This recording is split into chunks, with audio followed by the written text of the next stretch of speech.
যারা বলেন যে ভাই আমার লিঙ্গটা একেবারেই ছোট হয়ে গেছে, আমার নিজের লিঙ্গ নিজে দেখতে গেলে নিজের কাছে লজ্জা লাগে, আপনি তাড়াতাড়ি চিকিৎসা নেন। কারণ ছোট লিঙ্গ নিয়ে কখনো বিয়ে করতে যাবেন না, বিয়ে করলে বউ তো থাকবে না।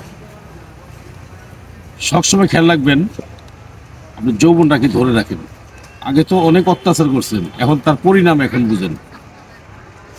কারণ একটা কথাই বলি যে পাপ করলে পাপের প্রায়শ্চিত্ত আছে। আমি অনুরোধ করলাম এই সমস্ত আর জীবনে করবেন না, হাত দিয়ে হস্তক্ষেপ করবেন না। অতিরিক্ত হাত দিয়ে হস্তক্ষেপ লিঙ্গ ছোটো হয়ে যাবে। আর আরেকটা কথা বলি, এই লিঙ্গ যদি ছোটো হয়ে যায় তাহলে আপনি একটা চিন্তা ভাবনা করবেন যে আমার জীবনটা শেষ। ছোট লিঙ্গ নিয়ে কখনো বিয়ে করা যাবে না, বিয়ে করলে কিন্তু বউ থাকবে না। আমি অনুরোধ করলাম আপনাকে যত সমস্যা হোক না কেন আপনি জামালপুর রেল স্টেশন, আমি মোহাম্মদ বেলাল কবিরাজ, আমার সাথে যোগাযোগ করবেন।